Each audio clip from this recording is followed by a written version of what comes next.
तीन महामंत्र। ओम त्वमेव साक्षात्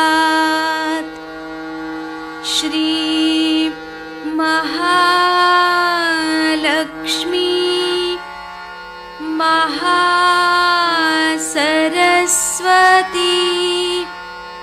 महाकाली त्रिगुणात्मिका कुंडलिनी साक्षात् श्री आदिशक्ति माताजी श्री निर्मला देव्यै नमो नमः। ओम त्वमेव साक्षात् श्री कल्की साक्षात् श्री आदिशक्ति माताजी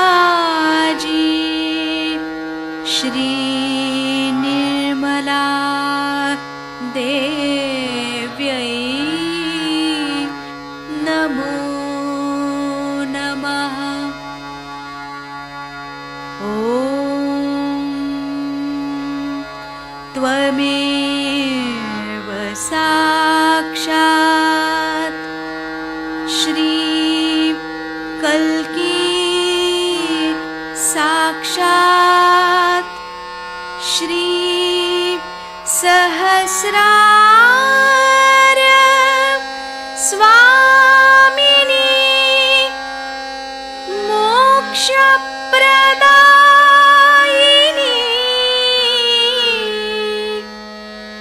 माताजी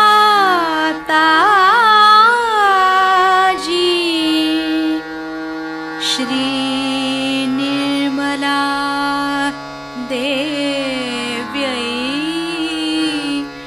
नमो नमः।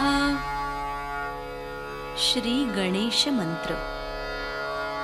ओम त्वमेव साक्षात् श्री गणेश साक्षात् श्री आदिशक्ति माताजी श्री निर्मला देव्यै नमो नमः।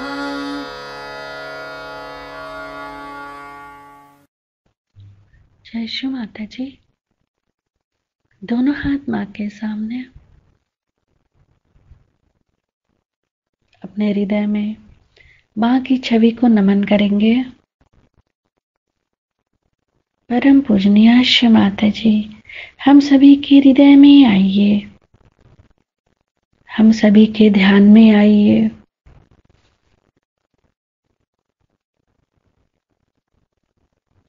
अपने आंखों में, अपने हृदय में माँ की छवि को स्थिर करेंगे।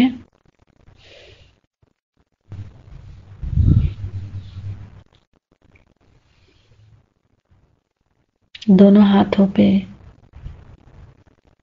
माता जी हमें सुबह के ध्यान में अवस्था दीजिए।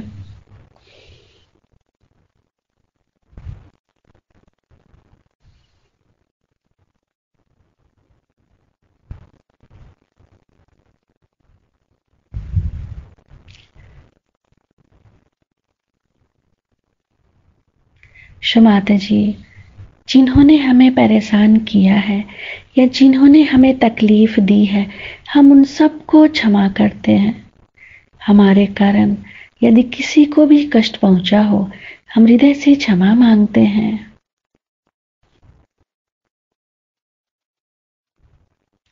अपने हाथों पे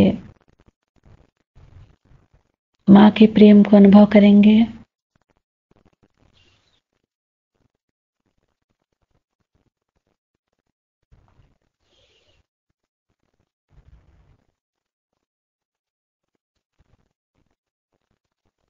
अपने तीनों नाड़ियों को देखेंगे बारी बारी।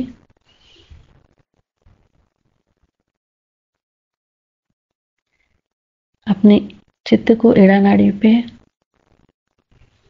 नीचे से ऊपर। माता जी, आप ही तो श्री महाकाली हैं, आपको कोटि कोटि नमन। केवल एड़ा नाड़ी को नीचे से ऊपर देखते रहेंगे।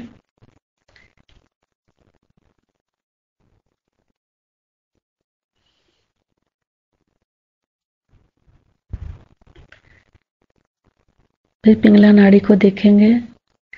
माता जी, आप ही तो श्री महासरस्वती भी हैं, आपको कोटि कोटि नमन। पिंगला नाड़ी को नीचे से ऊपर देखेंगे।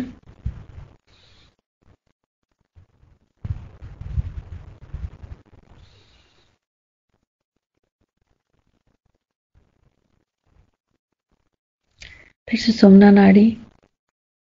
माता जी, आप ही तो श्री महालक्ष्मी भी हैं, आपको कोटि कोटि नमन।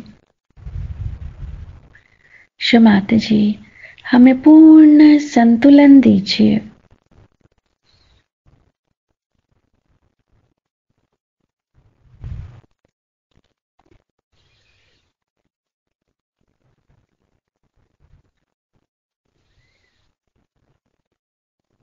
अपने चित्त को सेंटर स्वादिष्ठान।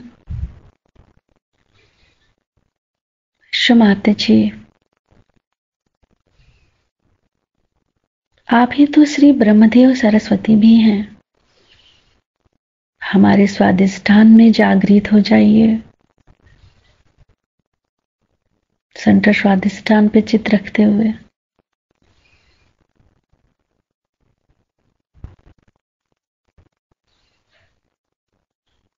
सेंटर नाभि।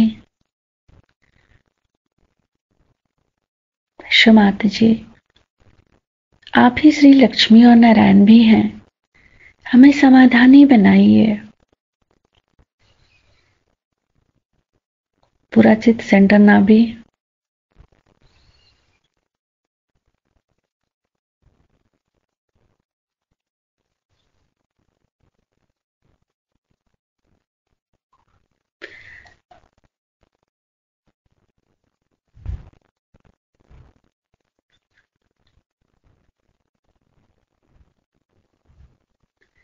अपने राइट नाभि पे माँ के श्री चरण कमलों को फील करेंगे, देखेंगे वहां। माता जी, अपने श्री चरणों की शीतलता हमारे लीवर पे प्रदान कीजिए। थोड़ी देर के लिए अपने राइट नाभि पे माँ के श्री चरण कमलों को देखते रहेंगे।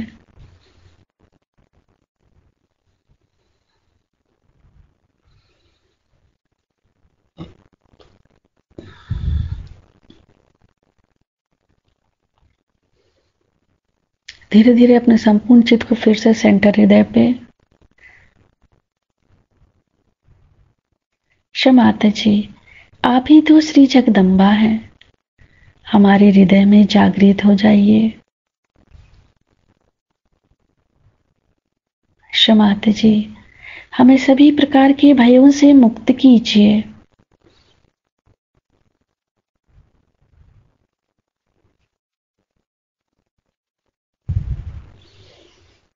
फ्रंट आज्ञा।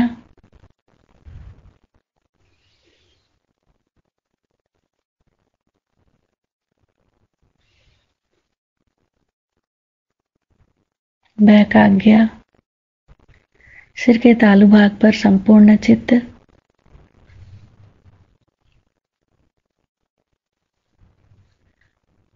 माता जी, हमें थोड़ी देर के लिए निर्विचारिता देकर हमें हमारा आध्यात्मिक उत्थान दीजिए। निर्विचारिता मंत्र ओम त्वमेव साक्षात् श्री निर्विचारिता साक्षात् श्री आदि शक्ति माताजी श्री निर्मला देव्यै नमो नमः। इसका मतलब और 68 गुरु उनको जोड़ने पड़ेंगे भैया, तब जाके तुम पार हो गए। क्योंकि बाकी का कौन खाएगा, उसकी दुकान कहाँ है? क्योंकि इन्होंने तो अपना माल खा लिया और किसी के पास रिकमेंड तो नहीं कर। जैसे डॉक्टर लोग होते हैं ना, किसी के पास आप जाइए कि साहब मेरी आंख खराब हो गई, अच्छा पहले दांत एग्जामिन कर। फिर वो सारे वहां दांत निकाल दिया आपने, फिर उन्होंने कहा कि तुम्हारी आंख एग्जामिन कराओ, आप फोड़ा है, सब कर लिया, बाद में पता हुआ कि आपके कुछ हुआ नहीं। उसी तरह का इन लोगों का ये सब की आपस में साझेदारी है। उन्होंने कहा कि मैं इतना ही लेता हूँ, बाकी नहीं लेता हूँ, बाकी उस गुरु के पास जाए। अब वो गुरु दूसरे घंटाल बैठे हैं, उन्होंने बाकी का जितना पैसा था वो निकाल लिया। पता हुआ रास्ते पे खड़े हुए, घर बिक गया, बीच से छूट गए, रास्ते पे खड़े हुए, बच्चे बेचारे भीख मांगे। जब हम अपनी अकल इस्तेमाल नहीं करते हैं तब ऐसे गुरुओं के पास जाते हैं। और इस तरह से सोच लेना कि कोई सा भी काम जो भगवान के नाम पे होता हो भगवान का काम है, बड़ी गलत। जैसे आज ही हमें एक देवी जी वहां मिली, तो उन्होंने कहा कि हमारे गुरु पहुंचे हुए पूछते थे, इसमें शक नहीं, लेकिन यहाँ बैठकर 1 घंटा वो बजा रही है कि हम तो गुरु के शरण में हैं, हम तो गुरु के शरण में। तो मैंने कहा कि फिर तो कल आप तो मैं पार हो गया। तो अच्छा, अपना ही सर्टिफिकेट, अपना ही सब कुछ, कैसे पार हो गए बेटा? तो गुरु के शरण में चली गई तो मैं पार हो गई। मैंने कहा ऐसे तो मेरे भी शरण में आने से नहीं हो सकता। अब मैं तो जिंदा बैठी हूँ, तुम्हारे तो गुरु मर गए, लेकिन तुमका माँ हम तुम्हारे शरण हैं और हमें पार करा। थोड़ी तुम्हारी भी पूंजी लगती है और कुंडलिनी का जागरण लगता है, पार होने का काम है। जब तक आप पार नहीं है तब तक सिर्फ माँ तेरे शरण हमारे, उसमें काम बनने वाला बेटी। मैं साफ साफ बात बता, पार होना पड़ेगा। जब तक आप पार नहीं है तब तक सब बातें बकवास और बेकार है कि मैं तुम्हारे शरण में आया हूँ और ये है। अरे ये तो सब आपने अपनी तरफ से कह दिया मैं शरण में आया, लेकिन मुझे शरण में आना पड़ा ना। काम तो मुझको करने का है, मेरे हाथ से काम होना चाहिए। जब तक मेरे हाथ से काम नहीं बनेगा तब तक तो बेकार ही चीज हो गई। और ये सारा मैं बता देती हूँ कि जो पार नहीं है वो पार नहीं है, जो पार है सो पार है। उसमें कोई झूठा सर्टिफिकेट तो किसी को कोई दे नहीं सकता। चाहे आप से लड़ाई करो, झगड़ा करो, कुछ करो, मैं क्या करूँ? नहीं हुए तो नहीं हुआ, हुए तो हुआ है। सीधा हिसाब इसका होता है कि मेहनत हम कर सकते हैं लेकिन पार हम नहीं कर सकते। कोशिश हम कर सकते हैं, प्यार हम दे सकते हैं, सब कर सकते हैं, पर पार आपको होना होगा। जैसे कि हम खाना बना सकते हैं, बढ़िया खाना बना सकते हैं, लेकिन आपके अंदर जीभ ही नहीं हो तो हम खिलाएंगे और आप समझेगा। आपकी जीभ जो है जागरूक होनी चाहिए, जो समझे कि माने क्या बनाया। खाना तो आप ही को, क्योंकि मैं आपके लिए खाना भी खा लूं, ये समझ लेना चाहिए। तो तत्व एक ही है, जो आपको गुरु सिर्फ परमात्मा से ही मिलाता है। जो परम में उतारता है वही गुरु है और बाकी कोई भी गुरु नहीं। सब अंधे हैं और अंधा अंधे को कहाँ ले जा रहा है भगवान। ऐसे शरणागति से कुछ नहीं।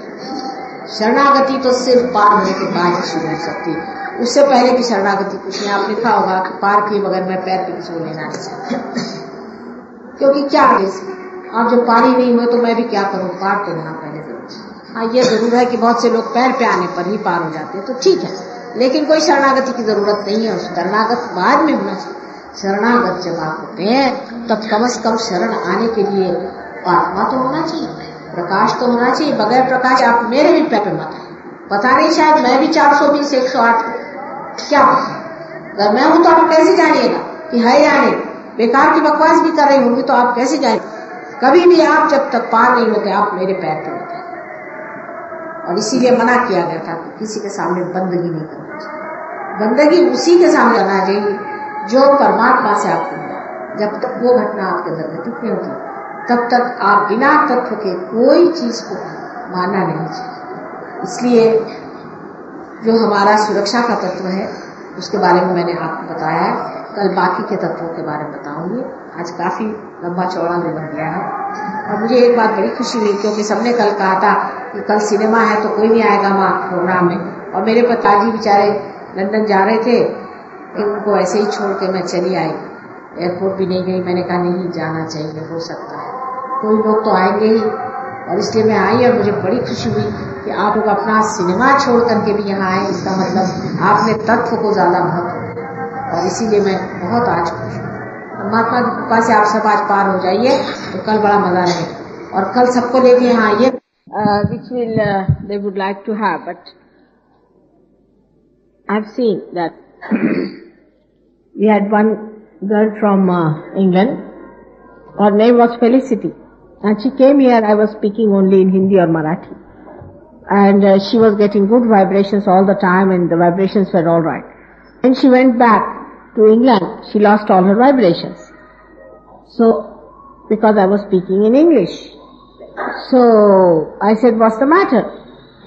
And I analyzed it that when I'm speaking in English, Hindi or Marathi, it is a mantra. It's a thing that gives energy, no doubt.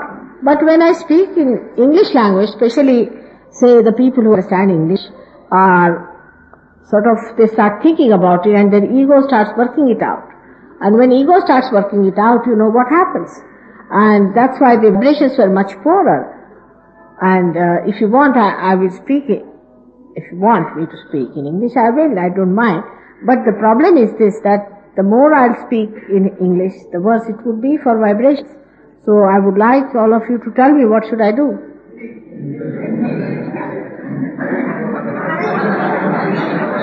Because Indians don't go into thought processes, you see. When I speak in Hindi, they don't go into thought processes so much. If one or two might go, but it's not a common thing. But Western people always must put everything into thought process. The machinery, you see, already working it out. So, if you allow me, it would be better if I speak in Hindi today. Is it alright? And just try to hear it from your Sahasrara. And you'll be amazed that all your chakras can be opened out. Just don't try to understand it. That's the best, because it is, the thought comes afterwards. The bijas, the seed of the thought is the first, the primal. And whether this language or that language or any language, the seed is the same. You see, the cup is different, but the seed is the same. And the effect of the cup should not be there. It is the effect of the content of the cup, which is important. And once you just try the content, you should not bother about it. So what you should care for is the content and not the glass or the cup in which it is being delivered. And for the people who are more worried about the cup always, it is better that they don't know the cup. They better have it, the content. It will help you. You will see that. You just think from that angle. Actually, this is a very common thing. And Christine, who was also from London, she never felt such force in England. But when she came to India, and when she was moving about with me, and I was mostly speaking in Hindi or Marathi, and she's in another world now, and she's very good. So I think it also keeps your ego a little bit down. See, ego is too much in English-speaking countries, that you know very well. The English language itself is very ego-oriented, I think, and it keeps your ego down. Like the other day we were coming by plane, and one of the air hostess, she just announced that those who are going further to Nepal, please consult the people down. She had to say down below. She missed the below point. And everybody started laughing at her and making fun of her as if she was the greatest fool ever born. You see? But now this air hostess must be knowing at least 3 or 4 languages, plus languages of this country. While the people who are supposed to be English speaking only know English, nothing more. And the French think knowing of their own language, so they don't know any other language but French. So it is important to understand that when we have an ego-oriented personality, it is better not to listen to words, but better to have the contents without the words there. It's a better idea. It will work out better. So again, I hope by my speech I have not again given a push to your egos by any chance. Try to keep it down. And see that this ego business, which is our enemy, absolutely it is our enemy, that we have acquired through our different systems, we know that. And so we must try to keep it down as much as we can. and you'll enjoy the Hindi speech. All right? अब आप लोगों की तारीफ तो मैंने बहुत खोल के कर दी, लेकिन असलियत ये है या नहीं ये तो जानने की बात है कि हमारे यहाँ भी अहंकार कुछ कम नहीं है मनुष्य में, लेकिन बेकार की चीज का हमें अहंकार हो जाता है। और वो इस तरह की बेकार की चीजें हैं कि उसके बारे में हम लोग जानते हुए भी कि महाबेवकूफी हम उसे करते रहते। सहज योग जो है आपको सत्य के दर्शन कराता है। सत्य जो है, था और रहेगा, उसके मामले में कोई आप कॉम्प्रोमाइज नहीं कर सकते कि आप कहें कि चलिए माँ ऐसा ही क्यों नहीं कह देते आप जिससे काम बन जाए, इस तरह से बोल दीजिए तो अच्छा रहेगा, उस तरह से कह दीजिए तो अच्छा रहेगा। ऐसी कोई बात सत्य में नहीं। जो है सो है, वो इसी तरह से रहेगी। और अगर आप सत्य को नहीं मानना चाहेंगे तो उसका आपको भोग उठाना पड़ेगा। माने ये नहीं कि सत्य आपको हानि देता है, लेकिन सत्य को अगर आप छोड़ दे तो आप असत्य पे उतर आए, और जब असत्य पे उतर आए तो असत्य तो हानिकारक है, वो आपको तकलीफ देगा। ऐसा भी हुआ है कि बहुत से लोग सहयोग में आए, बहुत कुछ ऊंचे उठ गए, बड़ा उन्हें लाभ हुआ, बहुत कुछ पा लिया, बहुतों को पार किया, उसके बाद उन्होंने सहयोग छोड़ दिया। उसके बाद आपने साल बाद आए कि माँ मुझे तो बीमारी हो गई, अब मैं क्या करूं। ऐसे भी बहुत से लोग होते। तो कहले अब देखो सहयोग ने हमें सजा दे दी। सहयोग ने आपको सजा नहीं दी, लेकिन अगर आप किसी की छत्र छाया में बैठे हैं और उसे छोड़कर आप बाहर जाएं और आप पर अगर बरसात आ जाए तो क्या आप कहिएगा कि इस छत्र छाया ने आपको तकलीफ दे दी? आपने अपनी छत्र छाया मिटा दी और आप बाहर चले गए। पर सहयोग में रहने से ये जो छत्र छाया है ये आप पे अगर छाई हुई है तो ये वास्तव में आपके ऊपर उपकार है कि आपका उस छत्र छाया पे उपकार है? ये तो उस छत्र छाया का उपकार है, परम उपकार है कि उसने आपको पाया और अपने अंतर्गत रखा और आपकी छोटी छोटी बात का भी ख्याल। सहयोग में जो बहुत सी बातें मिलती हैं उसमें से जैसे मैंने आपसे बताया था कि लक्ष्मी का भी प्रसाद आपको मिलता है, और लक्ष्मी जी का प्रसाद होता है वो भी मैंने आपसे बताया कि नाभि चक्र श्री लक्ष्मी विराजती है, उनकी शक्ति विराजती है। और लक्ष्मी जी कैसी है का भी वर्णन मैंने आपसे बताया। लक्ष्मी जी जो है उसमें और पैसे वाले में महद अंतर होता है। लक्ष्मी जी कमल पर खड़ी हैं, उनके हाथ में कमल है और एक हाथ देने वाला, एक हाथ आश्रय। कमल पे जो खड़ी होगी उस लक्ष्मी जी देखने में तो काफी भरी भक्कम दिखाई देती है। कभी आपने लक्ष्मी जी को एकदम ऐसे नहीं देखा हो जैसे आजकल की ब्यूटी क्वींस होती है, लेकिन उनकी तंदुरुस्ती काफी अच्छी होती है क्योंकि उनको अपने अंदर बहुत कुछ ज्यादा पानी का समावेश, उनका जन्म ही पानी से हुआ है ना। जिसका जन्म पानी से है उसके अंदर तो पानी बहुत होना पड़ता है, उसकी भी वजह होती है। अगर उनके अंदर पानी हो तो इतने जो चक्र चलाने पड़ते हैं, उसके लिए बफर, उसके लिए रुकावट, उसके लिए एक बीच में बचाव और कुछ नहीं रह जाता। इसलिए पानी बॉडी में होना बहुत जरूरी होता है और इस वजह से भरभक्कम होती है। और तो भी वो कमल पे खड़ी, माने उनकी वो तबीयत से इस कदर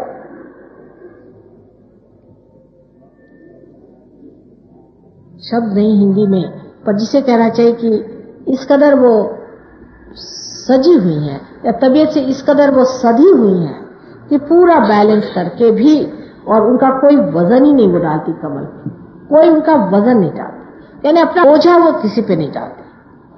आप देख लीजिए लोग कितना बोझा दूसरों पे डालते। अब जैसे कोई मेहमान आ गए तो आते साथ हमारे खासकर सहयोगी लोग भी कभी कभी ऐसा काम करते। ये खासियत हिंदुस्तानी सहयोगियों की भी होती है। जैसे कि आप कहीं से आए, आप दिल्ली में आ गए कोई सहयोगी, तो वो पहले कहेंगे कि साहब यहाँ कुछ आराम नहीं हमें मिल रहा, और यहाँ पे हमें खाने को ठीक नहीं मिल रहा है, यहाँ पे ये इंतजाम ठीक नहीं है, वो इंतजाम ठीक नहीं है। जैसे अपने घर में तो ये लोग बिल्कुल आलीशान बगीचों पे ही रहते हैं, यहाँ आते ही साथ सबको पता हो जाता है कि साहब यहाँ ये चीज ठीक नहीं है, यहाँ फलानी चीज अच्छी नहीं है। कोई अगर बम्बई आए तो उनका भी यही है। मतलब आप एक कांटा बन के रहते, हर जगह आप फूल जैसे नहीं रहते, आप कांटे की तरह रहते। कि हर आदमी को आप चुपते रहते हैं। हर जगह हर एक को महसूस होना चाहिए कि आप आए हुए हैं, आप कोई विशेष चीज है, आपको कोई न कोई विशेष चीज होनी चाहिए। इस तरह से हम लोग अपना जीवन जो है वो सोचते हैं कि हमने बड़ा अपना महत्वपूर्ण कर दिया। और जिस आदमी के ज्यादा रुपया होगा वो उतना ही ज्यादा नखरे करता है। जितना आदमी गरीब होगा अपने देश में उतने उसके नखरे कम होंगे, लेकिन जितना आदमी रईस हो जाएगा उतना उसके नखरे ज्यादा होंगे। और लक्ष्मी जी के कोई नखरे बिचारी के, वो तो कमल पे अपनी खड़ी हुई और पूरी समय खड़ी रहती, कभी ये भी नहीं कहती कि मैं थक गई भाई थोड़ी देर को लेटी जाओ। पूरी समय वो कमल पे अपने शरीर को संभाले हुए, इतने बड़े शरीर को संभाले हुए खड़ी रहती है, बिल्कुल हल्की सी, किसी को महसूस नहीं होता है। ये लक्ष्मीपति की निशानी। जिस आदमी में वास्तविक लक्ष्मी है उसका कहीं भी बोझा नहीं लगता है। ऐसा आदमी जहां भी रहता है उसका सुगंध, उसका सौरभ सब दूर फैलता है, लेकिन उसकी कोई भी चीज महसूस नहीं होती। कहीं भी वो आपको ये नहीं जताता है कि आप पैसे वाले हैं या आप नहीं हैं, या उसके पास ज्यादा पैसा है, या आपके पास इस चीज की कमी है। वो तो इस तरह से रहता है कि किसी को पता ही नहीं चले कि कैसे आए और कैसे गए।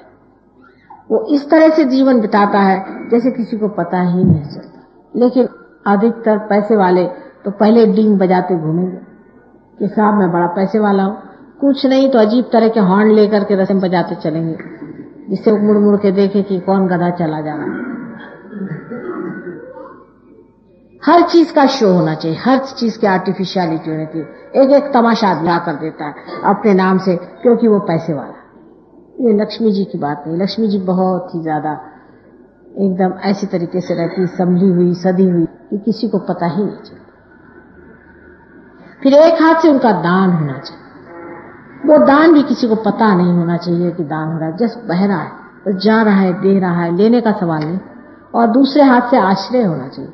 जो उनके आश्रित है वो सब आशीर्वादित होने चाहिए, नहीं बजाय इसके कि बहुत से माँ अपने नौकरों को मारते हैं, पीटते हैं, ये करते हैं। नहीं, आश्रित माने उनको पूरी तरह से, जो लक्ष्मी जी के आश्रित होते हैं उनको पूरी तरह से वरद हस्त होता है, पूरा वरदान देते रहते हैं। और उनके दोनों हाथ में कमल होते हैं।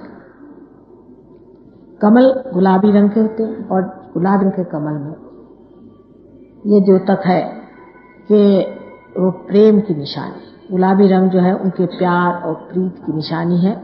वो अपनी बिल्कुल ही नाजुक पंखुड़ियों में भंवरे जैसा कांटे वाला प्राणी होता है उसे भी स्थान देती है। कहीं से भी चला है उसे रहने के लिए इंतजाम रहता है, हर समय उसके लिए इंतजाम रहता है।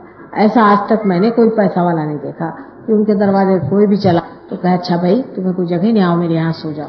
वो तो 4-4 दरबान ला के रखेगा कि कोई अच्छा भी भला आदमी हो तो उसको पीछ के निकाल के भगा दे। इस प्रकार हमारे अंदर जो लक्ष्मी जी का तत्व है वो हमारे नाभि चक्र में है, जिसके बारे में मैंने आपसे बताया। जैसा वो है वैसा ही है, उस तत्व को हम बदल नहीं सकते। बाहर का सब कुछ आप बदल दीजिए लेकिन उसका तत्व जो है वो वही बना। तत्व न बदल सकते हैं, ना ही उसको आप इसी तरह से कोई उपदेश दे सकते हैं और ना ही उससे कोई आप झगड़ा कर सकते। जो तत्व है वो तत्व ही बना है। अगर आपको तत्व पर रहना है और आपको अपने साथ ही ईमानदारी बितानी है तो आपको जानना चाहिए कि सत्य जो है वो सत्य ही रहेगा, आप उसको बदल नहीं सकते। अब बहुत से लोग कहते हैं क्या हुआ माता जी, हमारा पैसा ब्लैक का है तो क्या हुआ, हमने बड़ी बड़ी यहाँ पर इमारतें बनाई हैं गरीबों के लिए और हमने बहुत से मंदिर बना डाले। सो बात यह है कि गरीबों के लिए मंदिर बनाना ये परमात्मा का काम है, ये मनुष्य का काम है। क्या फायदा मंदिर बना करके भी क्या फायदा हो रहा है, सो दिखाई दे रहा है आपको। वहां 4 आदमी लगा दीजिए तो जो आएगा उससे जो नोच खसोट होगा वो लेगा और उसे खाएगा और कहेगा कि साहब मैं पूजा करा। मंदिरों में भी ब्राह्मण होना चाहिए। ब्राह्मण माने जिसे ब्रह्म को जाना, जिसका दूसरा जन्म हो गया, जो पार हो गया वही ब्राह्मण होता है। आजकल कौन से मंदिर में ऐसा ब्राह्मण बैठा है, उल्टे सब मुझे तो राक्षस ही नजर आते हैं। जहां जाती है सारे राक्षस के नमूने, दानव बिल्कुल। जहाँ जाइए वहां नोच खसोट, मार पीट, लालच, हर तरह की गंदी और नीच अधम बातें करना, इसके सिवा और कोई काम नहीं आता। ये किसी तरह से भी ब्राह्मण नहीं। असली ब्राह्मण ये होता है जो कि रियलाइज हो, उसी को ब्राह्मण कहना चाहिए, विजय हो, जिसका जन्म दूसरे बार हो। अब ब्राह्मणों के लिए चुनौती है, अगर वो चाहते हैं कि ब्राह्मणों का उत्थान हो तो उन्हें जाकर के बताए कि देखो तुम ब्राह्मणों का नाम बदनाम करो, तुम ब्राह्मण नहीं, तुम ब्राह्मण हो ही नहीं सकते। जो ब्राह्मण वही होता है वो जो परमात्मा के ब्रह्म तत्व को पा गया है, जिसके अंदर से ब्रह्म तत्व बह रहा है, वही स्वयं ब्राह्मण होता है। और नहीं तो इस तरह से सारी जाति का बड़ा भारी उपमर्द हो जाएगा और सारी जाति ही बदनाम हो जाएगी। अब इस तत्व को जानने के लिए कि लक्ष्मी तत्व में हम क्या गलतियां करती हैं, मैं थोड़ा सा आपको समझा। लक्ष्मी तत्व जो है, इसके चारों तरफ धर्म का तत्व फैला हुआ है और ये का तत्व 10 गुरुओं से हमें मिला हुआ है। 10 माने ये कि अभी तक ऐसा कहेंगे कि जो मुख्य 10 गुरु हो गए, लेकिन इसका ये मतलब नहीं है कि ये जो मुख्य 10 गुरु हो गए हैं यही हुआ और कोई हुआ नहीं। लेकिन हम मुख्य 10 गुरुओं को सहयोग में मानते हैं, जिनकी शुरुआत आप सोचें तो आदिनाथ से लेकर के और उसके बाद सोक्रेटिस और प्लाओत्से, जनक राजा, नानक, मोहम्मद साहब, ऐसे अनेक 10 लोग जो हैं। उसके अलावा भी बहुत से लोग हैं जो कि हम मानते हैं कि अंशावतार हो चुके। ज़ोरास्टर, ये लोग के सब एक ही गुरु तत्व के अवतरण, एक ही के। अब इसमें एक याद रखना चाहिए कि लक्ष्मी तत्व में हम कैसी गड़बड़ी करते हैं।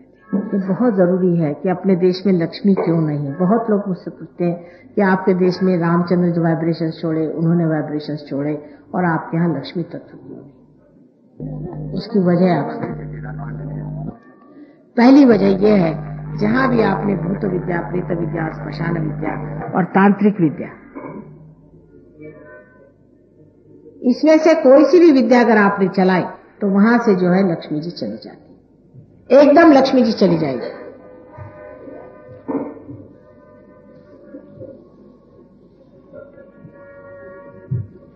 आप अगर कोई सी भी विद्या चलाए, तंत्र विद्या चलाएं, यानी कोई सी भी भूत विद्या, प्रेत विद्या, श्मशान विद्या आदि, ये कोई सी भी विद्या अगर आप चलाएं तो आपकी जो लक्ष्मी की शक्ति वो खत्म हो जाए।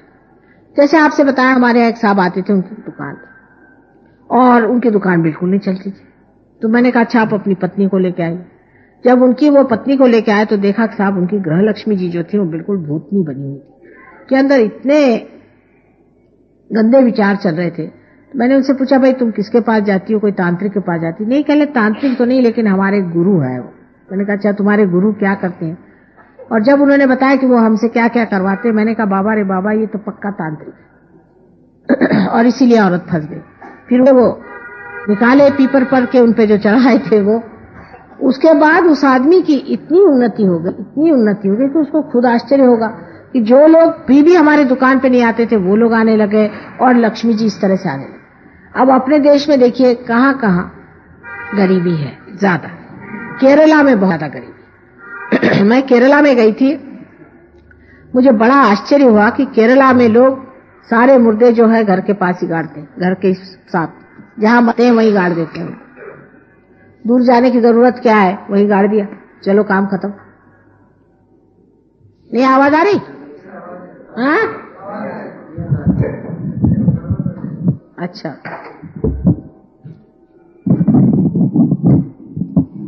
अब जो आवाज है, अब उनकी प्रेत विद्या और श्मशान विद्या में और इस तरह के मुद्रा में कोई अंतर नहीं। माने यह कि जो आदमी मर जाता है उसको ठीक से दफना देना चाहिए, या वैसे किसी भी आदमी को दफनाने की कोई जरूरत नहीं। हाँ, अगर कोई साधु हो जाए, या साधु माने ये नहीं कि जो उपास करता है और इधर उधर कपड़े पहन के गिरवे घूमता है, वो नहीं। जो पार हो जाए, जो आदमी पार है, जो संत हो गया, जो पार हो गया, उसको जलाया नहीं जाता अपने देश, उसको कभी भी नहीं जलाया जाता, उसको समाधि कहते। उन्हीं की समाधि हो सकती है। यहाँ तो अरे गहरे सबकी जहां देखिए वही समाधियां खड़ी हुई। और जब कोई आदमी ऐसा मरता है जो पार नहीं है, तो उसको बेहतर है कि जला ही देना चाहिए, जिससे उसके अंदर की सारी बाधाएं निकल जाती है और वो सब तरह से एक बार फिर से जन्म लेता है, उसकी पूरी स्वच्छता हो जाती है।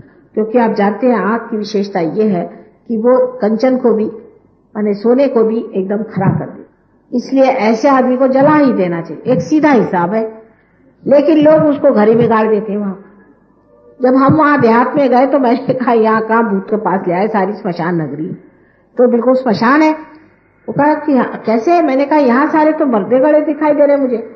उनसे पूछा कल, हाँ यहाँ कम से कम 2 साल से यही चल रहा। मैंने कहा क्या तुम लोग सब घर में ही गाड़ते? तो पता ये हुआ कि एक बार इन्होंने शंकराचार्य, आदि शंकराचार्य, वो भी शिष्य तत्व, बहुत बड़ी चीज है वो, उनको मना किया था कि आप अपनी माँ को जला नहीं सकते, माँ को आप जला नहीं सकते। तो उन्होंने केले के पत्तों से, केले के पेड़ से अपनी माँ को जला दिया। और तब उन्होंने शाप दिया था कि तुम लोगों को भी कोई चीज जलाने को नहीं मिलेगी और तुम लोग अपने घर में ही गाड़ना पड़ेगा। लेकिन वो शाप बड़ा महंगा गया, क्योंकि ये लोग वाकई घर में गाड़ने लगे हैं उस शाप की वजह से। और वहां पर इस कदर स्मशान भूमि है कि वहां गरीबी जाना मुश्किल है। हालांकि वहां जाकर के काफी हमने मेहनत करी इस बात को लेकर के और लोगों को समझाया कि भाई यहाँ मत गाड़ो, बाहर गाड़ा करो और यहाँ की गरीबी नहीं सकती। दूसरी चीज ये है कि जहां पर मनुष्य आलस्य की ओर मुड़ता है वहां गरीबी आ जाती। आलसी लोग, माने सबसे ज्यादा आलसी लोग इस देश में बंगाल में, उनसे आलसी आपको कहीं नहीं। मैं पहले सोचती कि लखनऊ के लोग सबसे आलसी। जब मेरा ससुराल लखनऊ में है, मैंने देखा कि इनका सूरज ही 11 बजे उगता है, तो इनका क्या होने वाला। मैं 4 बजे उठने वाली, मैं महाराष्ट्र की हूँ। महाराष्ट्र में बेचारे पत्थर से खाना निकालते हैं, उनको सारा मेहनत पत्थर से करनी पड़ती है, तो वहां तो 4 बजे उठ करके बेचारे मेहनत करते हैं। यूपी के लोगों को मैंने देखा कि बहुत ही आलसी लोग हैं, महा आलसी। लेकिन जब मैं बंगाल गई तो मैंने कहा इनका सानी कहीं नहीं मिलेगा। अब लंदन गई तो लंदन में मैं सोचती हूँ कि सबसे महा आलसी इंग्लिश लोग, ये तो बड़े ही आलसी होते हैं। अब हिंदी में बोल रहे हैं तो बताने में कोई हर्ज नहीं।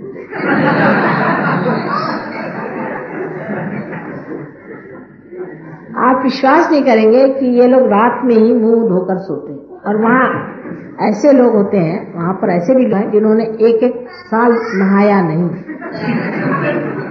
मुसलमान तो जुम्मे के जुम्मे नहा ही लेते हैं, ये उनसे भी बढ़ 1-1 साल। और वहां पर सवेरे अगर आपने किसी को उठा दिया, 9-10 बजे के करीब अगर आपने किसी को उठा दिया, तो आपसे बढ़ के पापी, दुष्ट, राक्षस कोई, यानी इससे बढ़ के वहां कोई पाप ही नहीं है कि आप किसी आदमी को सवेरे जगा दीजिए। और 10 बजे मतलब 12 बजे से पहले उठना उनके लिए बड़ी मुश्किल चीज है। पर आप नौकरी में करते क्या, तो जैसे बिस्तर में सोते हैं वैसे उठे, उन्होंने अपनी वो चढ़ाई जीन और दफ्तर, वहां जाकर बाथरूम जाना वगैरह सब वहां। नहाने से तो कोई मतलब ही नहीं है आपको, और ब्रश भी करने की जरूरत है, रात में कर दिया काम खत्म। और हिंदुस्तानियों का उल्टा हाल है कि वहां पर भी रोज सवेरे नहाएंगे और उसी ठंड में निकल जाएंगे और उसके बाद उनको कैंसर हो जाए। और अगर उनसे कहा भाई रात में नहाया करो और सवेरे ब्रश कर लिया करो, माता जी आप ऐसा कह रहे हैं। मैंने कहा हाँ भाई मैं तो ऐसा ही कह रही हूँ और ऐसा ही करूँ। तो कहले आपका क्या। मैं तो कहीं बाहर थोड़ी जाती हूँ, मैं तो घर में रहती हूँ, तो मुझे मेरी बात और है और मेरे कुछ थोड़ी होने वाला है। लेकिन तुम लोगों के लिए ठीक है कि जैसे यहाँ पर इतनी ठंडक है, या तो सवेरे उठ के 6 बजे नहा लिया करो और फिर ठंडे पानी से नहा लिया करो और उसके बाद तुम बाहर जाए।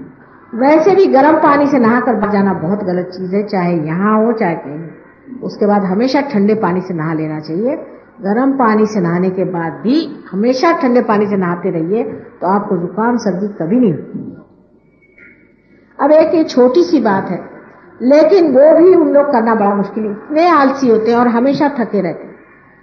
अब ये जनाबे लोग यहाँ पर आए हुए, दिन भर पड़े रहेंगे, दिन भर सोते हैं और दिन भर खाते हैं, और अगर पूछे शाम को तो हम थक गए। क्या भाई किया क्या आपने? ये तो सो के थक जाते, तो जागने से इनका क्या हाल होगा, भगवान जाने। लेकिन अपने देश में आलस भी बड़ी कमाल की चीज, और आलस से खोजने के तरीके, लेबर सेविंग डिवाइसेस जो है वो भी 25 बंगालियों से जाके पूछे। बंगाली लोगों का ये हाल है कि अगर आपको 12 बजे तक कोई चीज खरीदनी है तो खरीद लीजिए, 12 बजे से 3 बजे तक सब दुकानें बंद, और आप दुकान बाहर ताला लगा हुआ है और अंदर से खर्राटे सुनाई देंगे। और वो 5 बजे तक भी बहुत सी दुकानें नहीं खुलती, यानी 12 बजे से लेकर 5 बजे तक कोई दुकान नहीं खुलती। वहां काफी दुकानें ऐसी जो खुलती ही नहीं है, 12 बजे तक आप चाहे कुछ भी खरीदिए। और दूसरी बात यह है कि वो इतने आलस्य में लपटे हुए हैं कि वो इसलिए समझते ही नहीं है कि और भी कोई दुनिया है, क्योंकि जब आपके पास टाइम ही कम होगा तो आप दूसरों को क्या देखेंगे, आप दूसरों को क्या समझेंगे, क्या दूसरों से क्या सीख सकते हैं? उनको ये मालूम ही नहीं कि और भी कोई दुनिया है, उनके लिए बस हम सब कुछ हो गए। बंगाल जैसा महादेश जिसमें इतने महान काम हो गए हैं, देवी जी ने साक्षात वहां कितने कार्य करे हुए हैं, लेकिन आज तांत्रिकों के आहार में पड़ गया, बिल्कुल तांत्रिक चारों तरफ से वहां छा गए, ऐसे छाए हुए हैं कि क्योंकि आलसी लोगों को और कोई धंधा नहीं, जाकर के अपने मुकद्दर पूछे, भाई जब कुछ करने का नहीं तो आप हाथ दिखाएंगे कि बताओ क्या है। इस तरह से वहां तांत्रिक बहुत इकट्ठे हो गए, जो बताते रहते हैं कि तुम्हारे फलाना होएगा, तुम्हारा बाप मर जाएगा तो तुमको बहुत पैसा मिलने वाला है, और तुम्हारे एक्सीडेंट हो जाएगा तो तुमको बहुत रुपया मिलने वाला है। पर ऐसी लोगों के वहां से, और इस वजह से ऐसी जगह में कभी भी रुपया पैसा नहीं आ सकता, नहीं, हमेशा जो है मेहनत कमाई जाती है। लक्ष्मी जी संसार में आई थी तब आपको मालूम है कि सुर और असुर सब ने मिल करके मेहनत की, तब जाकर के लक्ष्मी जी संसार में पधारी। तो जो लोग मेहनत नहीं करते हैं उनके लिए अगर लक्ष्मी आ जाए तो वो बेकार जाते। जैसे कि कोई आदमी है बड़ा रईस है, उसने अपने सब बच्चों के लिए रुपया इकट्ठा कर, दान धन के नाम से तो 1 पैसा देंगे नहीं, वहां नहीं, अपने बच्चों के लिए जवाहरात खरीदो, फलाना खरीदो, ये करो। जब बाप मर गए तो वो इसी पे लगे रहते हैं कि कम से कम पैसे में इनका दाह कम हो जाए, अच्छा ही है, और कहीं समुद्र में फेंक दो इनकी, ठीक है, गए एक बार। फिर पैसा ले करके और हर तरह का ऐब, हर तरह की गंदगी उनमें आ जाती, मुफ्त का पैसा। बगैर मेहनत के कोई भी चीज इंसान को जब मिलती है उसकी कदर नहीं रह जाती, और इसीलिए सहयोग की भी किसी को खास कदर नहीं रहती, खासकर हिंदुस्तान में, क्योंकि इनको मेहनत नहीं करनी पड़ती, बेचारों को वहां बाहर बहुत मेहनत करनी पड़ती है, इसलिए उनको कदर है। आप लोग चट से पा लेते हैं क्योंकि इस पुण्य भूमि में पैदा हुए हैं, आपकी माँ बहुत बहुत आप पर मेहरबान है, माने मैं नहीं, ये आपकी भारत भूमि, तो आप उसके सहारे और बहुत कुछ पा लेते हैं, और उसके बाद उसकी आपको कदर नहीं। ये बात बिल्कुल सही है। अपने यूपी के लोग क्यों इतने आलसी हो, उसकी वजह यह है कि यूपी में गंगा और जमुना इतना वरदान दिया है कि वहां की जमीन जो है इतनी अच्छी जमीन है, इतनी सुपीक जमीन है कि उस जमीन में आप सिर्फ बीज डाल दीजिए निकल आएगा। और इस वजह से वहां के लोग जरूरत से ज्यादा आलसी हो गए, क्योंकि मेहनत करने की कोई जरूरत नहीं। कुछ भी आप कहिए कि चलिए साहब जरा सा घूम आए, गए अमा यार बैठो अभी तो आए, सारा दिन उनका यही चलता रहेगा कि साहब आए लखनऊ, कहने लगे कि हमने कहा कि आपको पुणे नहीं जाना, आपकी बहन वहां, कल जाना तो है भाभी पर, बड़ा मुश्किल। मैंने कहा क्या मुश्किल साहब, मैं आपको टिकट निकलवा दूंगी, आप चाहिए तो आपको में बिठवा दूंगी, और क्या चाहिए। कहे लेकिन लाख इतने ठंड लगी, तो अब उठाइए और खोलिए बिस्तर और रजाई निकालिए, तवालत नहीं तो क्या। वहां के एक एक आलसियों के वर्णन है, हालांकि हमने भी बहुत देखे, लेकिन वर्णन है कि एक बार वहां पूछा गया कि भाई तुमसे जो सबसे ज्यादा आलसी हो एक कदम आ गया, बहुत से आलसियों को बिठाए, तो सब लोग आगे आ गए, एक पीछे रह गए। उन पूछा भाई आप क्यों नहीं आ गया, कि ये तवालत कौन करे कि आ गया है।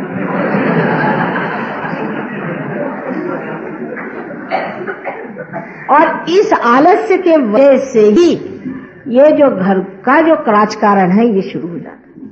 इसलिए सबसे ज्यादा राजकारणी जो है ये यूपी वाले, इनसे बढ़ के और कोई राजकारणी नहीं। आप देख लीजिए मैं जो बात कह रही हूं सच है या नहीं। आप किसी भी यूपी वालों से जब बात करिए तो समझ लीजिए इसमें राजकारण जरूर चलेगा। हाँ, सहयोगी है दूसरी बात। अब वो राजकारण ऐसे चलेगा, इधर से उधर बात कह दी और आप बैठे रह गए। उन्होंने हमारी ये कहा, कहले हाँ भाई हमसे तो यही कह रहे थे, और जाके आपका उनसे दुश्मनी हो गई, हो गया झगड़ा और ग्रुपबाजी हो गई। उसकी वजह ये टाइम बहुत है। आपको कोई मेहनत करने की नहीं, मुफ्त में आपकी माँ दे रही है, आप खा रहे हैं पी रहे। जिसके पास बहुत टाइम होता वो ये करता। और इसके मामले में इतने यूपी वाले सतर्क हैं और उनको इतनी इस मामले में घमंड है कि आपको आश्चर्य होगा। उनको अपने गरीबी का तो ख्याल ही नहीं। हमारे एक सर्वेंट साहब यूपी के थे, बड़े गंदे थे और बर्तन गंदगी से मानक मद्रास के साहब आए। तो मैंने कहा देखो तुम इतने गंदे हो, अब सब मद्रासी लोग यहाँ नौकर हो जाएंगे और तुम लोग सब नौकरी से निकल जाओगे, तुमको मेहनत करनी चाहिए। तो कह ले कि देखिए हम तो मेहनत क्या करेंगे, इन्हीं को नौकर बनाइए, अब तो हम राज करने वाले। उन्होंने कहा वाह भाई वाह, सभी लोग ये राज कर रहे। ये जो दिमागी जमा खर्च है ये बहुत ज्यादा वहां हो जाता है जहां हर चीज आसानी से मिल जाती है और जहां मेहनत करनी पड़ती है। पंजाब भी अच्छी भूमि है, लेकिन वहां हर समय बाहर से आफत बनी रही। हर समय पंजाब में बाहर लोग छाते रहे, ये लोग मेहनत। जो मनुष्य मेहनत नहीं करेगा, वहां अगर लक्ष्मी जी रह जाए तो जो कहिए। ऐसे ऐसे हमने खानदान देखे हैं कि जिनके यहाँ अशर्फियां भरी पड़ी रहती थी और लोग जैसे पेट्रोल पीते हैं उस तरह से एक लकड़ी से गिना करते थे कि कितने इंच अब बचा हुआ है। और आज ये हालत है कि आप पूरा टटोल लीजिए तो सिवाय धूल के वहां कुछ। बड़े खानदान इस तरह से मिट गए। आलसीपना, सहयोग के लिए आलस जो है उसका दुश्मन है। कोई भी सहयोगी के लिए आलस, I am saying that for सहज is laziness is the worst enemy. इसलिए कहा कि ये भी समझ लें। और जब आप आलस में पड़ेंगे तो आपकी नाभि पकड़ेंगे। अब मैंने आपसे बताया है कि नाभि चक्र को ठीक करने के लिए मनुष्य में चुस्ती होनी चाहिए। सवेरे जल्दी उठना चाहिए और सवेरे जो कुछ भी सहयोग में कार्य करना है उसे करके और उसके बाद अपने कार्य में भी तत्पर रहना चाहिए। सहयोग इतनी बातें सिखाता है, इतनी बातें सिखाता है कि आपको आश्चर्य होगा। हमारे लंदन में ऐसे लोग थे कि जिनको सवेरे उठना मुश्किल था, अब बराबर 4 बजे उठ के नल पे नहा करके और ध्यान में बैठे। उनको खुद आश्चर्य है।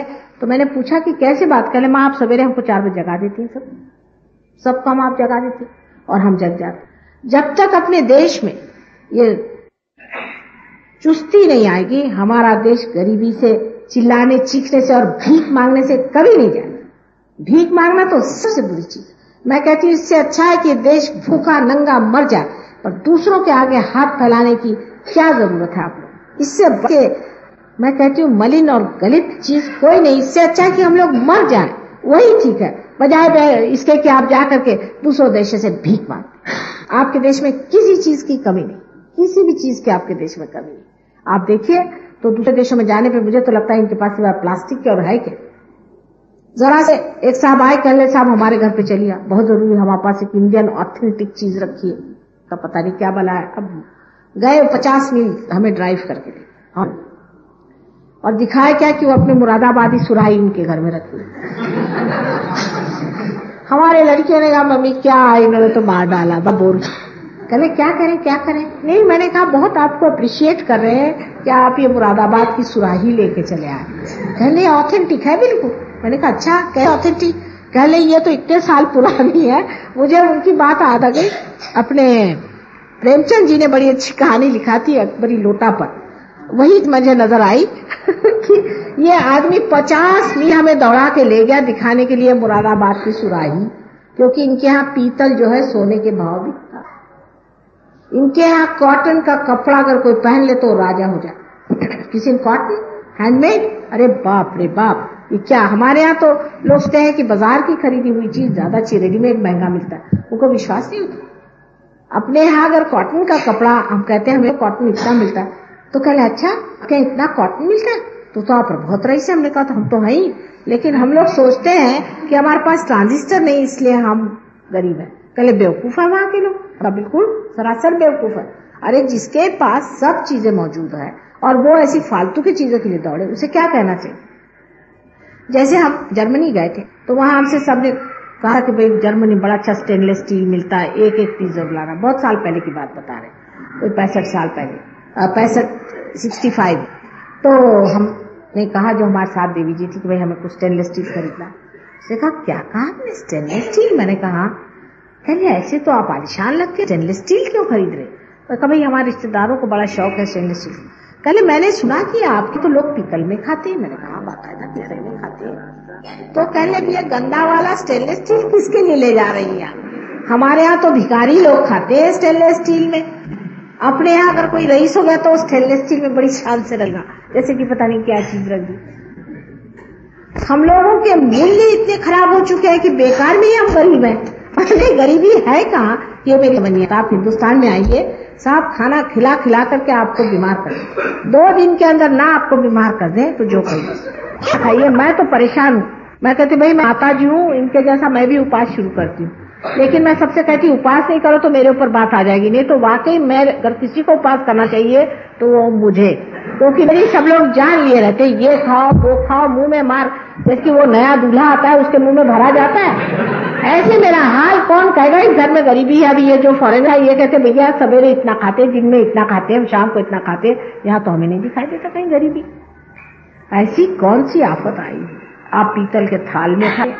इन लोग कहते हैं कि ये अभी हम ले गए इनको दिखाने, तो कह ले भाई देखो घर जो है, आप जो भी आश्रम बनाना उसमें सीमेंट मत लगाना। इनके लिए सीमेंट जो है कचरा है, कचरे से भी बदतर। जो आदमी बिल्कुल लेबर क्लास होगा वो सीमेंट में रहता है। लकड़ी का घर आलीशान चीज है, और उससे भी अच्छा है कि घर कोई थैच प्रूफ जिसे कहते हैं ना, जिसे कहना चाहिए अपने यहाँ पुआल से जो छाया जाता है, वो सबसे अच्छा। उसको देखते रह जाएंगे, अब वहां कहा कितना सुंदर बनाया, हाथ से बनाया हुआ है। हमारे मूल्य बदल चुके। अगर हमारे मूल्य ठीक हो तो हम जान लें कि हम कितने अमीर लोग, और हम कितना भगवान ने हमें दिया हुआ है। भगवान की कृपा से अपने यहाँ 10 ग्लास एक चीज के पीने के लिए नहीं लगते। किसी के यहाँ भी कोई चीज में आपने देखा है कि घर में 10 तरह ग्लास है? इनके यहाँ तो विस्की पीने को अलग, ब्रांडी पीने को अलग, पानी पीने को अलग, जहर पीने को अलग, सब चीज को अलग ग्लास रहते। और अपने यहाँ एक ग्लास रहता, लेकिन साफ सुथरा अच्छा बढ़िया बना हुआ पीतल का असल वाला। ये क्या फायदा कांच के ग्लास और कांच की सारी सभ्यता इनके अंदर है क्या जो आप लोग उनसे सीखना चाहते हैं? कोई भी चीज की हमारे पास कमी नहीं, लेकिन हम लोग अब इनके जैसे होने की कोशिश कर रहे हैं, इसलिए हम सोचते हैं हमारे पास कमी। आपस में बांट खाना नहीं आता है। आपस में लक्ष्मी का जो सत्य स्वरूप है कि सबको देना, लक्ष्मीपति है वो जब देना शुरू कर देंगे तभी उनके पास और आएगा। लक्ष्मीपति के तीसरे जनरेशन में अगर वो खत्म हो जाता है और उसके बाल बच्चों को सब कोसते हैं और चाहते हैं कि ये सब तरह से खत्म हो जाए, उनके यहाँ लिटिगेशन होता है और युद्ध होता है, और उसके बाद में जो कुछ भी कायदा कानून में सब वकील पैसा खा जाते हैं, वो कोई लक्ष्मीपति नहीं हो सकता। या जो बाजारू औरतें ऐसे घरों को लूट लेती, वो क्या लक्ष्मीपति होंगे? लक्ष्मीपति होता है कि उसकी लक्ष्मी को मजाल है कि कोई हाथ लगा, उसे लक्ष्मीपति कहना चाहिए कि मजाल है वो चीज कोई चोरी कर ले तो उसकी हालत खराब जाएगी, वो लक्ष्मीपति होता है।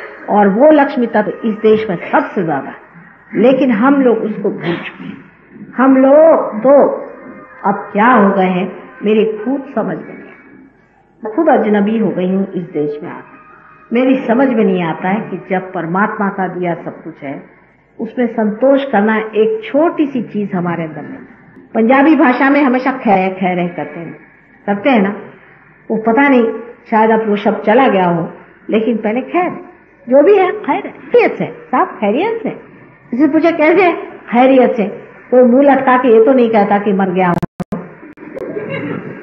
जब आप खैरियत से हैं, अब इसका मतलब यह है कि दिल की मैं वाकई खैरियत हूं, समाधान और जब हमें नहीं नहीं तब पर का आशीर्वाद नहीं आ सकता, क्योंकि उनका आशीर्वाद ही समाधान। और अगर आप में समाधान नहीं हो तो कितनी भी आपके ऊपर पैसों की बचाव हो, आप किसी काम के बिल्कुल बेकार है।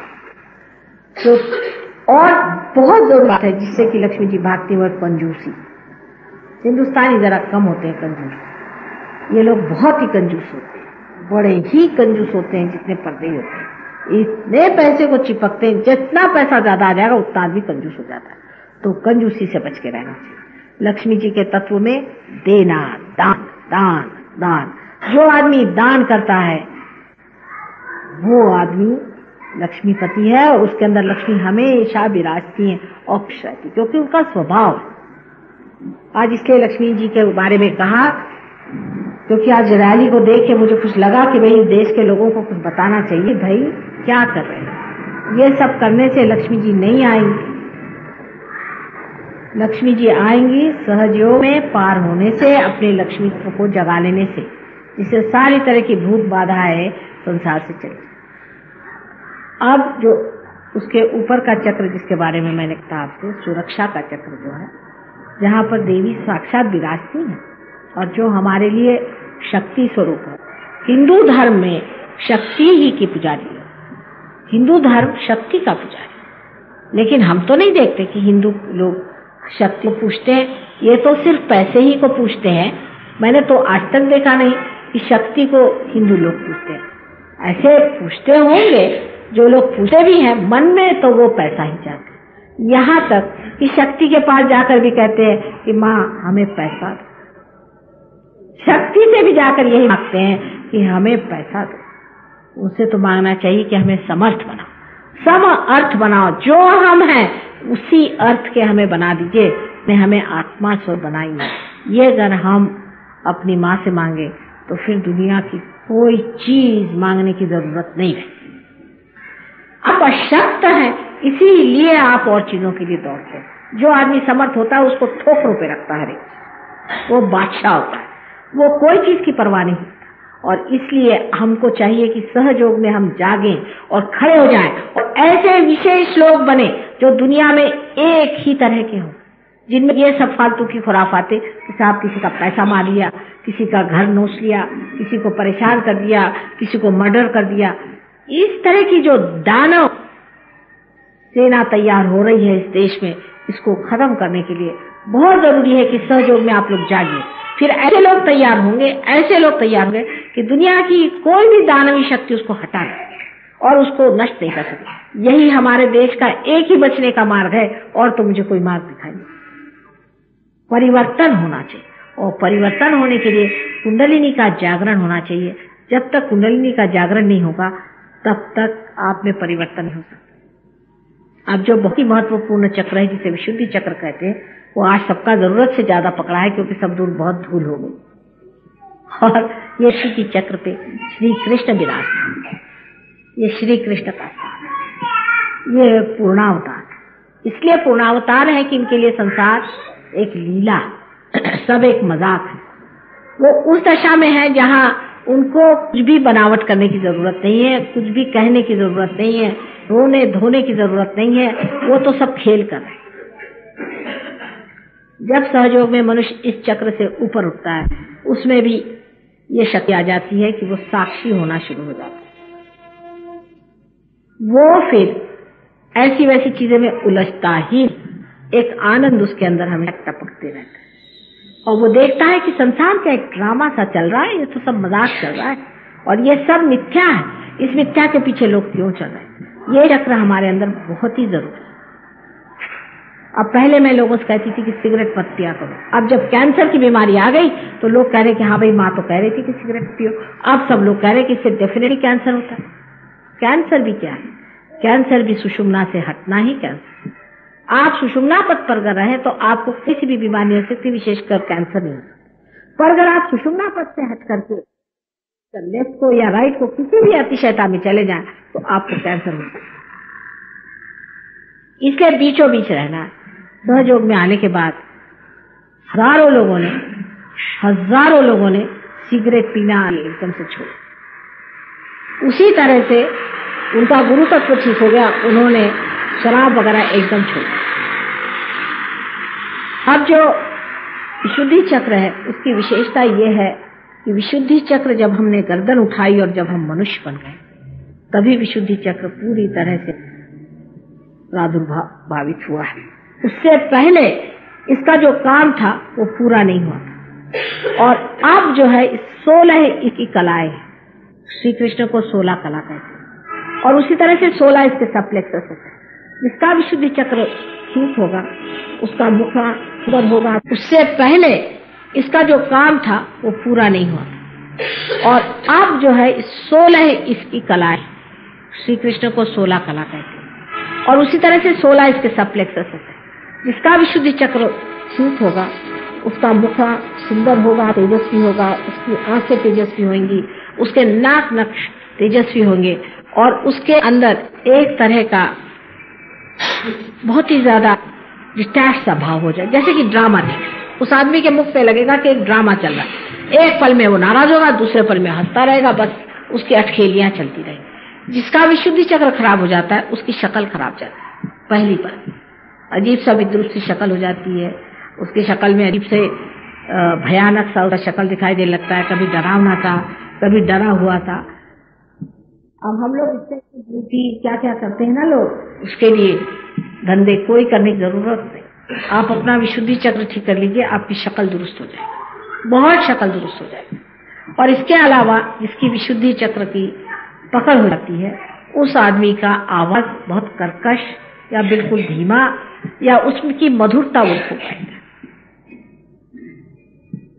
तीसरी चीज यह है कि हमारे अंदर विशुद्धि चक्र की जो लेफ्ट साइड है, जिसे कि हम कह सकते हैं कि जो हमारे लेफ्ट साइड में विराजती है वो विष्णु माया है, माने श्री कृष्ण की बहन जो विष्णु माया थी। अब जब हमारे भाई बहन के रिश्ते खराब हो जाते हैं किसी भी माने में, तो ये चक्र खराब हो जाता है। जब भाई बहनों की कदर नहीं करता,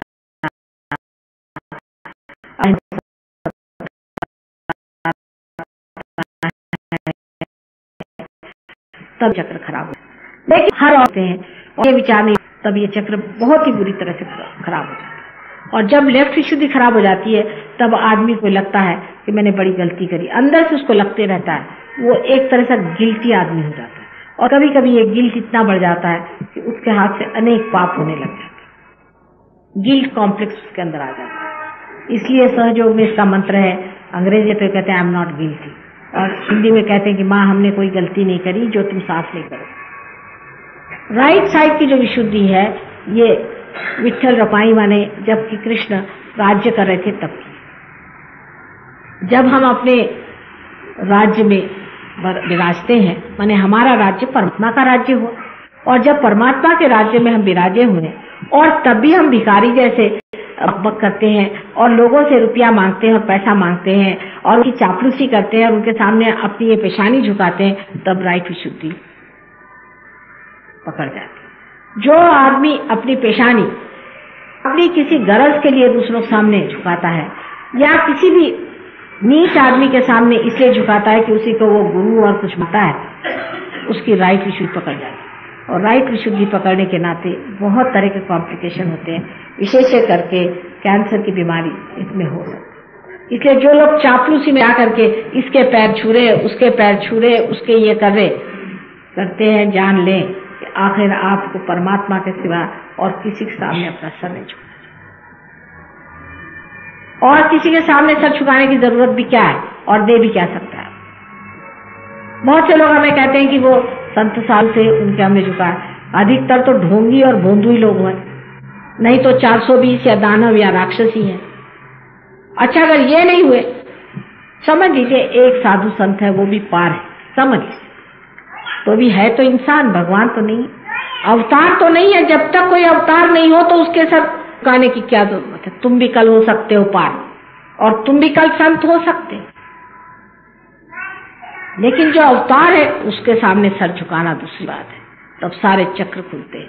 सिर्फ अवतार के सामने ही सर झुकाना चाहिए, वो दूसरी बात है कि अपने माँ बाप है उनके सामने सर झुकाओ, वो एक रोजमर्रा के एक व्यवहार है। उसकी बात दूसरी, माँ बाप की झुका लिए, शादी में गए तो सबके पैर छू लिए, बड़ों के पैर छू लिए, ये बात दूसरी की। एक बार वो कर लिया हो गया वो तो सम्मत, लेकिन हर बार जिसको देखिए कोई चले आ रहे हैं महाशय जी वो उधर से और कहा कि साहब ये तो मिनिस्टर साहब के यहाँ बिल्कुल उनके चमचे हैं, चले ये 4 चमचे उनके पीछे और पैर उन्हें।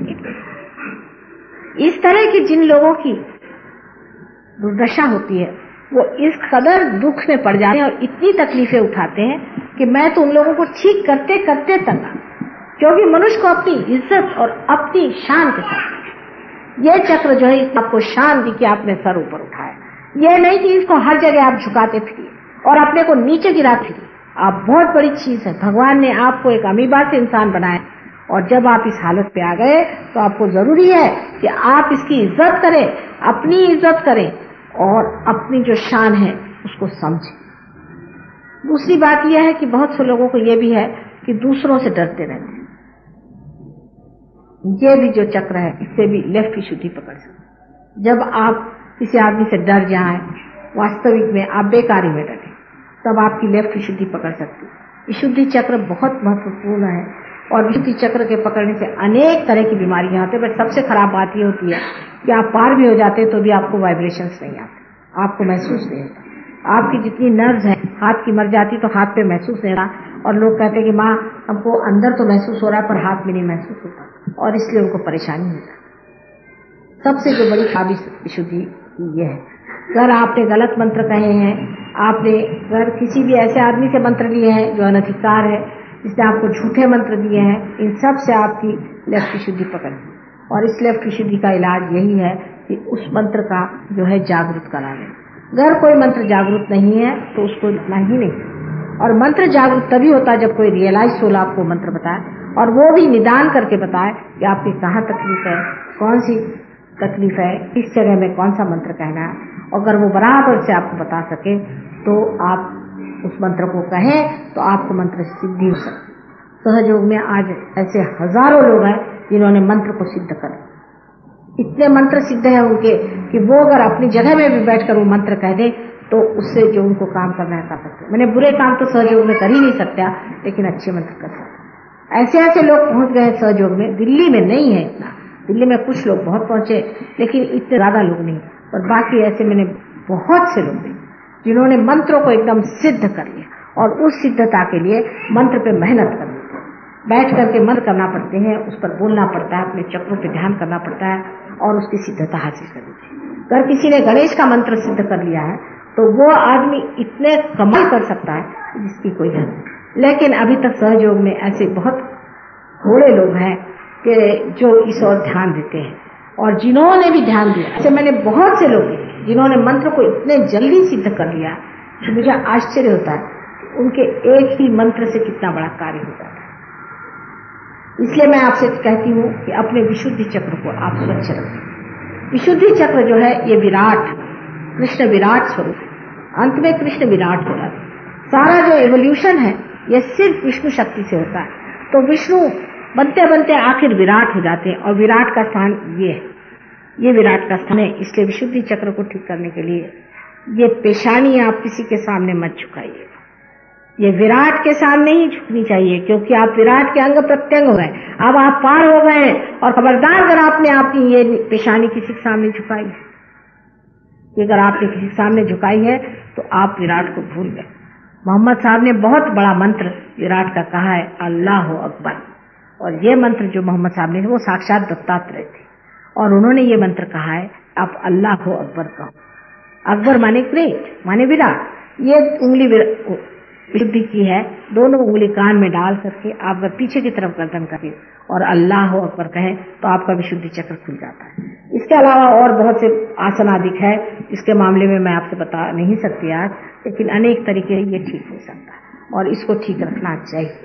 सबसे बड़ी बात है कि अपनी जबान से कोई सी भी कड़वी बात किसी से कहनी नहीं और किसी से भी चापलूसी करने की। अगर कोई सहयोग को नहीं मानता तो साफ कह देना चाहिए कि रहने दीजिए, आपके बस का नहीं, छोड़िए।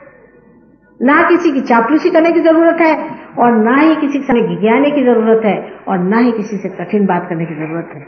मानते हैं तो ठीक है, नहीं तो छोड़ दीजिए, बस काम बीचों बीच रहना। विशुद्धि चक्र के अनेक दोष हैं, उसके अनेक तरीके हैं, क्योंकि 16 है इसकी तो कलाएं हैं और 16,000 इसकी शक्ति है जो कृष्ण के साथ उनकी पत्नियां बनकर उनके समय में रहेगी। ये कोई कृष्ण के ऊपर अगर कोई कहे कि वो इस तरह के आदि थे तो बड़ा आश्चर्य होता कि जो योगेश्वरों के योगेश्वर, उनके प्रति उनको समझने के लिए आपको बहुत कुछ अभी सीखना पड़ेगा। वो स्वयं साक्षात योगेश्वर थे, ये उनकी 16,000 शक्तियां थी जिनको उन्होंने जन्म दिया था इस संसार में, और फिर उनको ही उन्होंने तैयार करवाया और उनसे फिर उन्होंने विवाह किया, क्योंकि उनके पास सहयोगी तो थे नहीं। तो उन्होंने सोचा कि ठीक है, मैं अपनी शक्तियों को ही साकार स्वरूप में संसार में देता हूँ। और उन्होंने जो सबसे बड़ा कार्य किया है कि उन्होंने सहयोग की कृषि की। उन्होंने इसे पूरी तरह से बीज को फैलाया। और ईसा मसीह ने बाद में आज्ञा चक्र में आकर कहा कि कुछ बीज इधर पड़ गए, कुछ बीज उधर पड़ गए, कोई बीज उधर पड़ गए। जब ईसा मसीह अपने बाप की बात करते हैं तो वो दूसरा तीसरा कोई नहीं है, वो कृष्ण ही, कृष्ण ही उनके पिता। जब भी ईसा मसीह की उंगलियां देखे तो ये 2 उंगलियां, ये उंगली विष्णु की है और ये कृष्ण की उंगली है। हमेशा उन्होंने अपने बाप की बात की। इसके लिए आप कर पढ़ते हो तो देवी भागवत पढ़े, जिसमें महाविष्णु का वर्णन है जो राधा जी का पुत्र बनाया हुआ था। और बिल्कुल वही चीज ईसा मसीह, उनके 2 हिस्से थे, एक हिस्सा श्री गणेश और एक ईसा मसीह। आगे चल करके एकादश रुद्र में यही जो बड़ी भारी शक्ति है, ये ओम की शक्ति है, इसीलिए वो मरे नहीं, उनका रिजरेक्शन हो गया।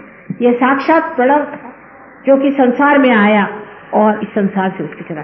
यह साक्षात गणेश था जो इस संसार में आया और इसीलिए उसको कोई चीज मार नहीं सकी। ये एक ही अवतार ऐसा परमात्मा ने भेजा था कि जो साक्षात सिर्फ प्रणव मात्र था। इनका क्रूस पे चढ़ाना जो है वो इसलिए हुआ था कि आज्ञा चक्र को उन्हें खोलना पड़ा। आज्ञा चक्र को जब मनुष्य ने अपनी बेवकूफी से उनको क्रॉस पे चढ़ा दिया तो मानो जैसे कि उन्होंने सबके लिए अपने को उस आज्ञा चक्र से निकाली। और उनका जो संदेश है वो क्रॉस नहीं है, उनका संदेश जो है उनका पुनरुत्थान। उन्होंने उसमें से पुनरुत्थान करके दिखाया, उन्होंने मर करके जी कर दिखाया। और वही सहयोग है कि जिसमें आप भी, सभी कंसेप्शन जो है इमैक्युलेट है, यानी आप भी जो माँ के हृदय गर्भ में आप आते हैं और वहां से माँ आपको ब्रह्मरंध्र से पैदा करती है। आप पहले हैं वो मर जाते हैं और एक नए हो जाते हैं। ईसा मसीह सबसे पहले इन्होंने ये करके दिखाया। वो सबसे बड़ा बेटा माँ का था और वो आपका सबसे बड़ा भाई था, इसलिए ये सबसे पहले इतना बड़ा काम करके दिखाया। और आज उसी बूते पर आप लोग भी कर रहे हैं। जो भी इनकारनेशन आते हैं वो अगुवाई करते हैं, एक स्टेप फॉरवर्ड जो होता है वो अगुवाई करते हैं। और उन्होंने ये बड़ा भारी महान कार्य करा। और आज्ञा चक्र पे जो आदमी पार हो गया है वो जानता है कि हमारा मंत्र उस पे सहयोग में लॉर्ड प्रेयर है। लॉर्ड प्रेयर से आज्ञा चक्र एकदम छूट जाता है, क्योंकि उसने कहा है जैसे हम अपने अपराधों की क्षमा करते हैं, अपराध जिन्होंने हमारे खिलाफ किए उनकी क्षमा करते हैं, उसी प्रकार हे प्रभु तुम हमारे अपराधों की क्षमा करो। यही मंत्र आज्ञा चक्र का है। आपको आश्चर्य हुआ और बहुत बार मैं आपसे कहती कि माफ कर दो, माफ कर दो, माफ कर दो, क्योंकि आपका आज्ञा पकड़ा है। अहंकार और प्रतिअहंकार दोनों के बीच इनका स्थान है, जहां पर कि पिट्यूटरी और पीनियल बॉडी इन दोनों को संभालती, उसके बीचों बीच एक बड़ा सूक्ष्म स्थान आज्ञा का है। और ये दोनों इस काम करते हैं और दोनों को ये संभालते चलन वलन करते।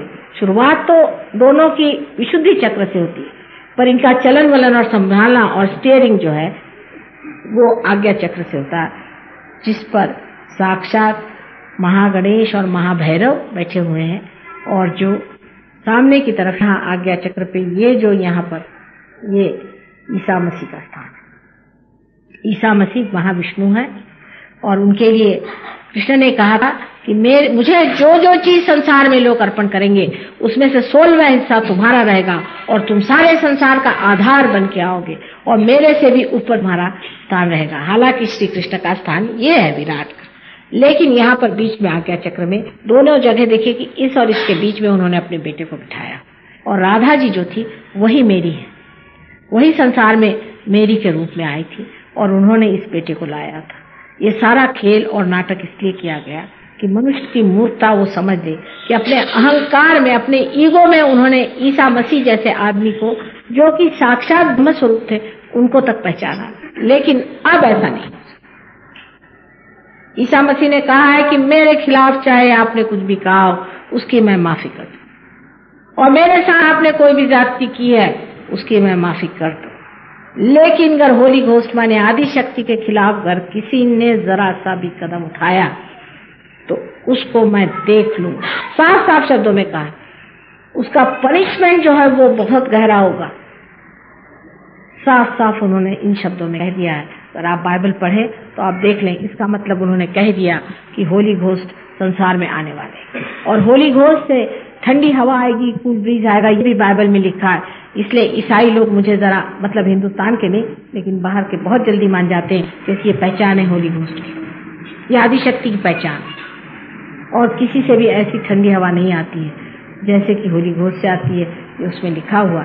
लेकिन सबसे तो आश्चर्य है, वहां एक विलियम ब्लेक नाम का आदमी, जो कि एक बहुत बड़ा कवि 100 साल पहले हो चुका है, उसने यहाँ तक लिख दिया है कि हमारा आश्रम कहाँ रहेगा, लैम्बेथ वेल आश्रम रहेगा, जहाँ रूइंस में फाउंडेशंस पड़ेंगे, जो सही बात है। और जहाँ मैं पहले लंदन में गई थी, जो जगह जहाँ मैं सरे हिल्स में रहती थी, वहां भी लिखा कि फर्स्ट बीकॉन्स विल बी लिट इन सरे हिल्स, और यहाँ तक लिखा है कि उनके जो प्यार के वाइब्रेशंस हैं वो सिन्यू जो है स्त्री के तरह हर जगह हर इस्तेमाल किया है। और इतनी बारीक चीज सहयोग की लिखी है। और सबसे बड़ी बात जो उन्होंने लिखी है वो ये कि सहयोग में लोग प्रॉफिट्स हो जाएंगे, माने प्रेषित होंगे, माने पार हो जाएंगे।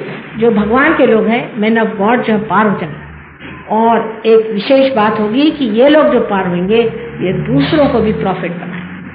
इसका सारा वर्णन उन्होंने दे दिया है। इसी तरह से बाइबल में भी जॉन के रेवलेशन में सहयोग के बारे में सब कुछ लिखा हुआ है। जो समझने वाले हैं उसे पार होने के बाद समझ सकते हैं। इस तरह की भविष्यवाणियां हर एक जगह हुई हैं। जो समझदार लोग हैं वो सब कुछ समझते हैं, लेकिन जो समझदार नहीं है उनके लिए काला अक्षर भैंस के सामने क्या होता है, वैसी ही बात है।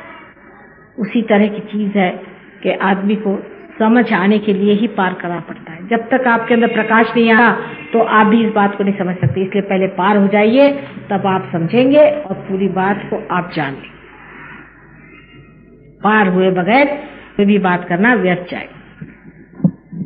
अच्छा, अब बहुत टाइम हो गया है, अब आप पार हो जाइए। हो ही गए सब लोग। आप please put your hands towards me. कौन से दिन होता है आपका सेंटर यहाँ? पंची ऐसे पिचकी जहाँ जहाँ की जैसे बिल्कुल बच गई हो, जैसे सर से इतने ऊपर कर, कपड़े से इतने बीच में, इस तरह से हुआ। और जैसे ही फिर उसमें चाबी चलाई तो गाड़ी फिर चल पड़ी। वो कहने लगे कि सब लोग हैरान कि इतने नीचे गड्ढे में जो लोग जाके सब गिरे हैं, और उसमें 3 पुष्ट के लोग थे, सब खत्म हो जाते, कोई भी नहीं। ऐसे अनेक एक्सीडेंट किए होंगे।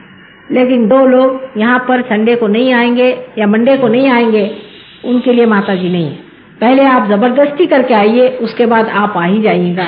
जबरदस्ती रोने पर भी नहीं रोके, क्योंकि बात यह है शुरू में जरा सी आपको अपनी था लेनी पड़ती। जब आप अपनी था पे रहते तो इतना मजा आता है कि और कोई बात ही नहीं अच्छी लगती।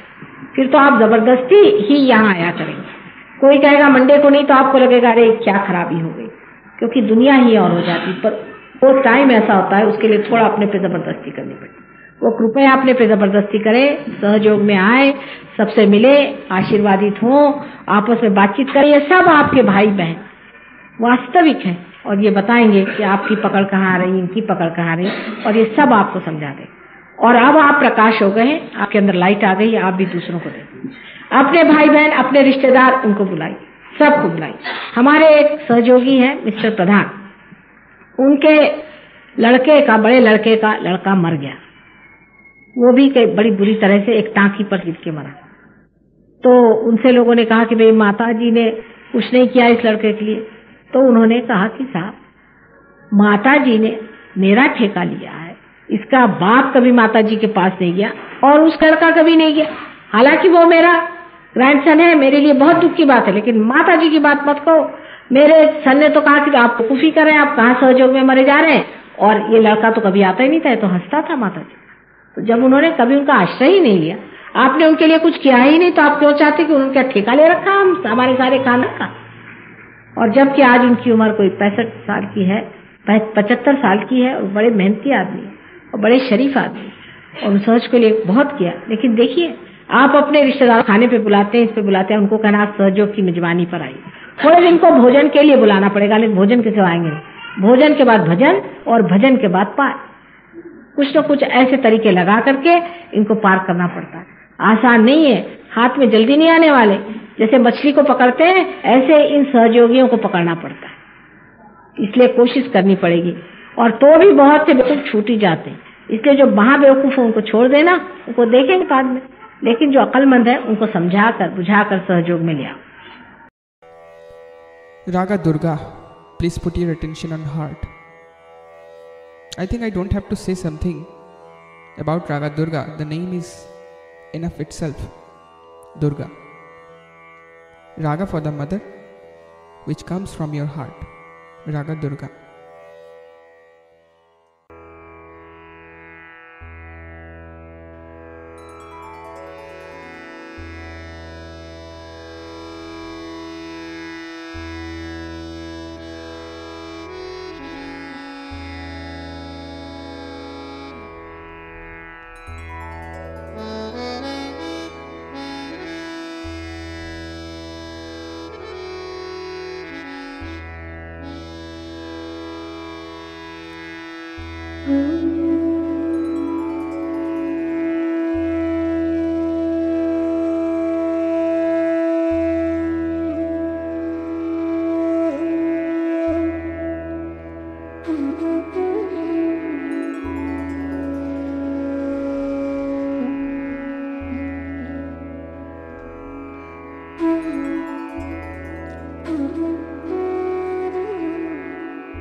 ॐ